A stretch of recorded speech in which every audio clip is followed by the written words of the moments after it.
साथियों नमस्कार। स्वागत है आप सभी का सोहन इंस्टीट्यूट की ऑनलाइन क्लास में। कैसे हैं आप सभी? कमेंट करके ज़रूर बताएं। आशा करते हैं आप सब स्वस्थ होंगे और अपनी तैयारी जो है नियमित रूप से जारी रखे होंगे। आइए आज शुरू करेंगे। हिंदी के कुछ महत्वपूर्ण प्रश्नों पर बात करेंगे। पहला क्वेश्चन देखिए, किसने अवहट्ट को पुरानी हिंदी कहा है?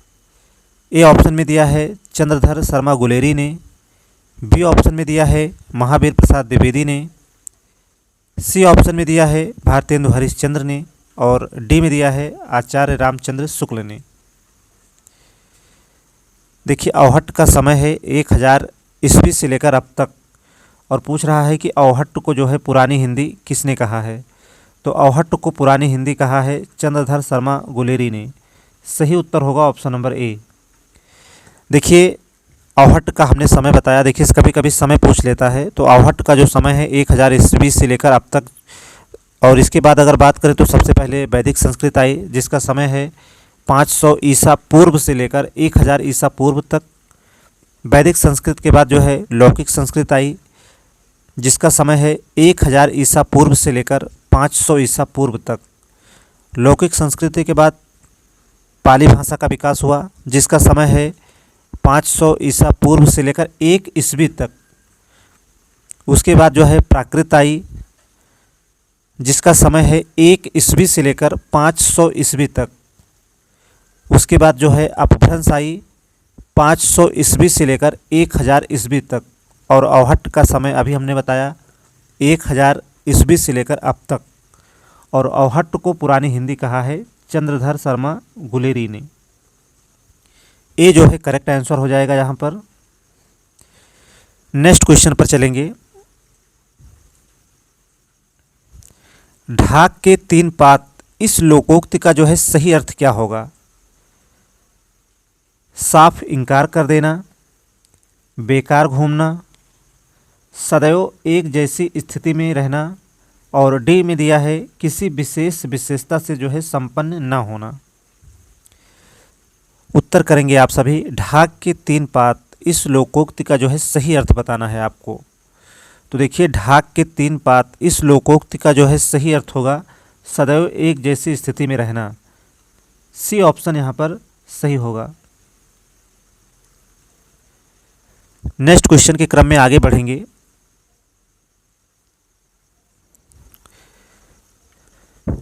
सरस्वती शब्द का पर्यायवाची नहीं है। आपको बताना है कि सरस्वती शब्द का पर्यायवाची जो है इनमें से कौन नहीं है। ऑप्शन ए में दिया है भारती, बी ऑप्शन में दिया है शारदा, सी में दिया है भामा और डी में दिया है वागीश्वरी। देखिए, भारती जो है सरस्वती शब्द का जो है पर्यायवाची है, शारदा भी है, वागीश्वरी भी है, लेकिन भामा जो है सरस्वती का पर्यायवाची नहीं है। भामा जो है स्त्री का पर्यायवाची होता है। इसलिए आपका जो सही उत्तर होगा यहाँ पर सी जो है करेक्ट आंसर हो जाएगा यहाँ पर। क्वेश्चन नंबर 4 पर चलेंगे हम लोग। किस वाक्य में अकर्मक क्रिया नहीं है? ऑप्शन ए में दिया है बच्चा गहरी नींद में सो रहा था, ऑप्शन बी में दिया है मजदूर छाया में सुस्ता रहा था, सी ऑप्शन में दिया है बालक पतंग उड़ा रहा था और डी में दिया है 2 छात्र बातें करते हुए ज़ोर ज़ोर से हंस रहे थे।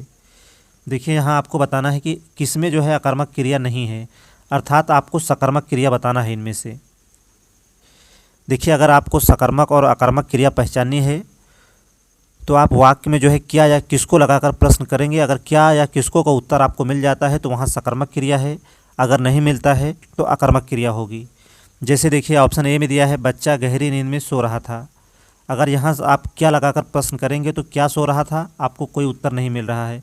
किसको सो रहा था तो भी कोई उत्तर नहीं मिल रहा है, अर्थात यह जो है सकर्मक क्रिया नहीं है। और इसमें आपसे पूछ रहा है कि सकर्मक क्रिया ही आपको बताना है इनमें।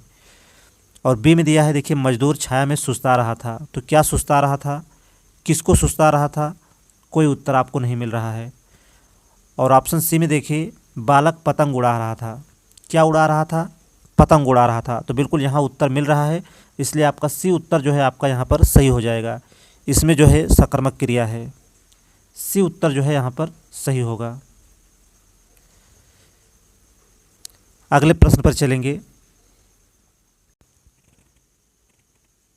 किस वाक्य में कर्मवाच्य नहीं है? आपको बताना है किसमें जो है कर्मवाच्य नहीं है, आपको बताना है। ऑप्शन ए में दिया है उससे खाना नहीं खाया गया। ऑप्शन बी में दिया है बालक खिलखिलाकर हंस रहा था। ऑप्शन सी में दिया है दोषी व्यक्ति द्वारा क्षमा याचना की गई। और डी में दिया है छात्र द्वारा पुस्तक पढ़ी गई। चलिए आपको बताना है किसमें जो है कर्मवाच्य नहीं है। तो देखिए उससे खाना नहीं खाया गया। तो देखिए यहाँ से आ गया है और जहाँ से या के द्वारा लग जाए वहाँ पर प्रायः जो है कर्मवाच्य होता है, तो यह हमारा उत्तर नहीं होगा।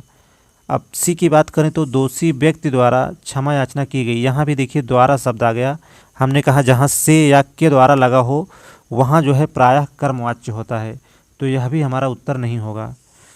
डी ऑप्शन में दिया है छात्र द्वारा पुस्तक पढ़ी गई, तो यह भी देखिए हमारा उत्तर नहीं होगा। तो देखिए किस वाक्य में कर्मवाच्य नहीं है, तो बी में देखिए कर्मवाच्य नहीं है।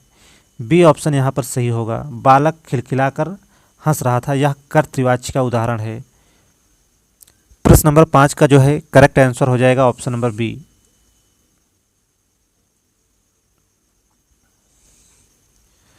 क्वेश्चन नंबर 6 पर आगे चलेंगे। जिस विकारी शब्द से संज्ञा की व्याप्ति मर्यादित होती है उसे क्या कहते हैं? ऑप्शन ए में दिया है सर्वनाम कहते हैं, बी में दिया है कारक कहते हैं, सी में दिया है क्रिया कहते हैं और डी में दिया है विशेषण कहते हैं। देखिए यहाँ आपसे प्रश्न पूछ रहा है कि जिस विकारी शब्द से संज्ञा की व्याप्ति जो है सीमित होती है उसे क्या कहते हैं? तो देखिए उसे जो है विशेषण कहते हैं। डी ऑप्शन यहाँ पर सही होगा। उदाहरण के तौर पर जैसे बात करें घोड़ा देखिए एक संज्ञा है और इस घोड़े का नाम लेने से आपको सभी प्रकार के घोड़ों का बोध होता है, अर्थात यह एक जातिवाचक संज्ञा है। जैसे इसमें देखिए काला घोड़ा, नीला घोड़ा, सफ़ेद घोड़ा, सभी प्रकार के घोड़े का आपको यहाँ पर बोध हो रहा है। लेकिन अगर आपसे कह दिया जाए काला घोड़ा, अब देखिए काला घोड़ा, अब इस काला घोड़ा कहने से आपको सिर्फ काले घोड़े का ही बोध हो रहा है, न कि सफ़ेद घोड़े का, न तो पीले घोड़े का, अर्थात आपको बोध हो रहा है सिर्फ काले घोड़े का। अर्थात यह जो है संज्ञा की व्याप्ति को जो है सीमित कर रहा है। तो सही उत्तर होगा ऑप्शन नंबर डी, विशेषण जो है उसे कहते हैं। डी उत्तर जो है सही हो जाएगा। आइए नेक्स्ट क्वेश्चन पर आगे बढ़ेंगे। हरिपद कोमल कमल से जो सबको सुख देत, प्रस्तुत पंक्ति में कौन सा अलंकार है? ऑप्शन ए में दिया है उपमा अलंकार है, बी ऑप्शन में दिया है अनुप्रास अलंकार है, ऑप्शन सी में दिया है उत्प्रेक्षा अलंकार है और ऑप्शन डी में दिया है रूपक अलंकार है। देखिए जहाँ पर आपको सा, सी, से, सम, सदृश, समान इस प्रकार के वर्ण आपको दिख जाएं वहाँ पर जो है निश्चित रूप से उपमा अलंकार होगा। तो देखिए यहाँ से शब्द आ गया है जिसकी वजह से यहाँ पर जो है उपमा अलंकार होगा। ये उत्तर जो है सही हो जाएगा यहाँ पर। क्वेश्चन नंबर 8 पर चलेंगे। राम खाना खाएगा, इस वाक्य का कर्मवाच्य रूप क्या होगा? ऑप्शन ए में दिया है राम खाना खाता है, ऑप्शन बी में दिया है राम ने खाना खाया, ऑप्शन सी में दिया है राम से खाना खाया जाएगा और ऑप्शन डी में दिया है राम खाना खाएगा। देखिए इसकी चर्चा अभी हमने की कि जहाँ पर आपको से या के द्वारा दिख जाए वहाँ पर जो है कर्मवाच्य होता है।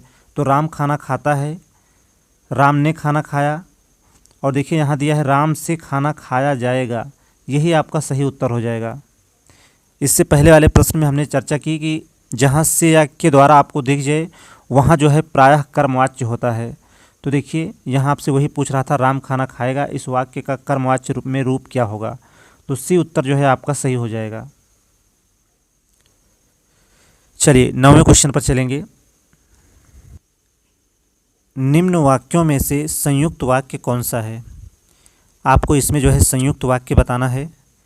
ऑप्शन ए में दिया है वह खाना खाकर सो गया, ऑप्शन बी में दिया है ना खाया, चलिए इसको सही कर लेंगे, टाइपिंग एरर है यहाँ पर, यहाँ होना चाहिए था उसने खाना खाया और सो गया। उसने खाना खाया और सो गया। चलिए, ऑप्शन ए में दिया है वह खाना खाकर सो गया। ऑप्शन बी में दिया है उसने खाना खाया और सो गया। सी ऑप्शन में दिया है गीता जिस घर में रहती है वह बहुत गंदा है। और ऑप्शन डी में दिया है रूपा चाहती है कि वह नौकरी करे। तो देखिए डी हमारा उत्तर नहीं होगा, क्योंकि यह एक मिश्र वाक्य है। देखिए संयुक्त वाक्य अगर आपको पहचानना है तो देखिए जहाँ आपको और, एवं, तथा, या, अथवा, इसलिए इस प्रकार के शब्द आपको जहाँ दिख जाए वहाँ पर जो है संयुक्त वाक्य होता है। तो देखिए यहाँ आपको और नज़र आ रहा है, इसलिए यहाँ जो है यही जो है सही उत्तर हो जाएगा। इसमें जो है संयुक्त वाक्य है। बी उत्तर जो है आपका सही हो जाएगा। क्वेश्चन नंबर 10 पर चलेंगे।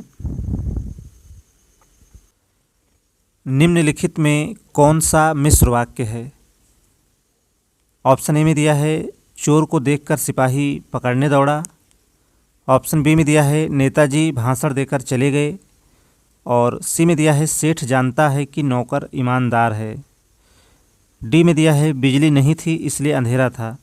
तो देखिए संयुक्त वाक्य में अभी हमने बताया और, इसलिए, किंतु, परंतु अगर आपको दिख जाए तो वहाँ पर जो है संयुक्त वाक्य होता है।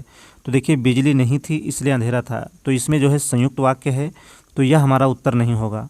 सी की बात करें तो देखिए सेठ जानता है कि नौकर जो है ईमानदार है, यही जो है हमारा सही उत्तर हो जाएगा। देखिए मिश्रित वाक्य को पहचानने का जो ट्रिक है उसमें देखिए आपको अगर कि, जो, क्योंकि, जितना, उतना, इस प्रकार के शब्द अगर आपको दिख जाएं, यद्यपि, तथापि, तो वहाँ पर जो है मिश्र वाक्य होता है। तो देखिए सेठ जानता है कि नौकर ईमानदार है, यही आपका जो है सही उत्तर हो जाएगा। इसमें जो है मिश्र वाक्य है। बाकी देखिए तीनों विकल्प गलत हैं। ए भी गलत होगा, बी भी गलत होगा और डी भी गलत होगा। सी उत्तर यहाँ पर सही होगा। 11वें क्वेश्चन पर चलेंगे। आए थे हरिभजन को ओटन लगे कपास, इस लोकोक्ति का जो है सही अर्थ क्या होगा? ऑप्शन ए में दिया है हरि भक्ति का मार्ग कठिन होता है। बी में दिया है उद्देश्य की प्राप्ति में असफल होना। सी ऑप्शन में दिया है किसी कार्य विशेष की उपेक्षा कर किसी अन्य कार्य में लग जाना। और डी में दिया है ईश्वर भक्ति को छोड़कर व्यापार में लग जाना। तो देखिए कह रहा है कि आए थे हरिभजन को ओटन लगे कपास, अर्थात जो है किसी कार्य विशेष की उपेक्षा करके किसी अन्य कार्य में लग जाना। तो यही उत्तर जो है आपका यहाँ पर सही होगा। आए थे हरिभजन को ओटन लगे कपास, इस लोकोक्ति का जो सही अर्थ होगा वह होगा किसी कार्य विशेष की उपेक्षा करके किसी अन्य कार्य में लग जाना। सी ऑप्शन जो है सही होगा यहाँ पर। क्वेश्चन नंबर 12 पर चलेंगे। तीन लोक से मथुरा न्यारी, इस लोकोक्ति का सही अर्थ क्या होगा? चलिए यह भी प्रश्न जो है लोकोक्ति से है। आपको बताना है तीन लोक से मथुरा न्यारी, इस लोकोक्ति का जो है सही अर्थ क्या होगा? ऑप्शन ए में दिया है कि बहुत सुंदर होना। बी में दिया है दूर की वस्तु सुंदर लगना। सी में दिया है ज़रूरत से ज़्यादा बड़ाई करना। और डी में दिया है कृष्ण भक्त होना। तो देखिए तीन लोक से मथुरा नारी, इस लोकोक्ति का जो सही अर्थ होगा वह होगा ज़रूरत से ज़्यादा बड़ाई करना। सी ऑप्शन जो है सही होगा। क्वेश्चन नंबर 13 पर चलेंगे। छंद का सर्वप्रथम उल्लेख जो है कहाँ मिलता है? चलिए आपको उत्तर करना है कि छंद का जो है सर्वप्रथम उल्लेख कहाँ मिलता है। ऑप्शन ए में दिया है ऋग्वेद में। बी में दिया है यजुर्वेद में। सी ऑप्शन में दिया है सामवेद में। और डी में दिया है उपनिषद में। तो देखिए छंद का सर्वप्रथम उल्लेख मिलता है ऋग्वेद में। सही उत्तर हो जाएगा ऑप्शन नंबर ए। आइए नेक्स्ट क्वेश्चन पर चलेंगे। क्वेश्चन नंबर 14 देखिए। वेदांत या उत्तर मीमांसा दर्शन के प्रवर्तक कौन हैं? वेदांत या उत्तर मीमांसा दर्शन के प्रवर्तक कौन हैं? ऑप्शन ए में दिया है कपिल मुनि। बी में दिया है पतंजलि। सी ऑप्शन में दिया है गौतम मुनि। और डी में दिया है बादरायण। देखिए कपिल मुनि की बात करें तो सांख्य दर्शन के प्रवर्तक हैं कपिल मुनि। और योग दर्शन के प्रवर्तक हैं पतंजलि, जबकि न्याय दर्शन के प्रवर्तक हैं गौतम मुनि और वेदांत या उत्तर मीमांसा दर्शन के प्रवर्तक है बादरायण।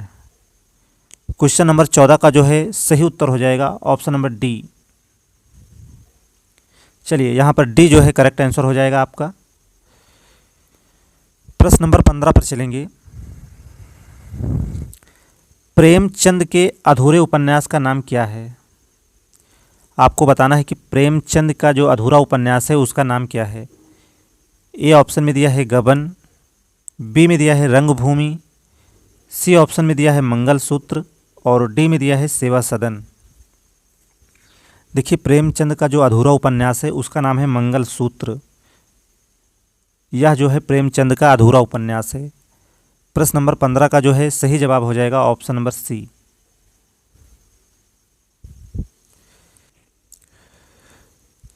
चलिए सेशन कैसा रहा आप सभी कमेंट में ज़रूर बताएं। और देखिए इन 15 क्वेश्चन में जो है आपने कितना स्कोर किया आप लोग सूचित ज़रूर करें। उम्मीद करते हैं आपको सेशन पसंद आया होगा। और देखिए जो मित्र जो है चैनल पर पहली बार आए हैं चैनल को आप सभी सब्सक्राइब कर लें और ज़्यादा से ज़्यादा आप सभी क्लास को भी अपने मित्रों में ज़रूर शेयर किया करें। आज का सेशन यहीं तक। क्लास में लगातार जुड़े रहने के लिए आप सभी मित्रों का बहुत बहुत धन्यवाद।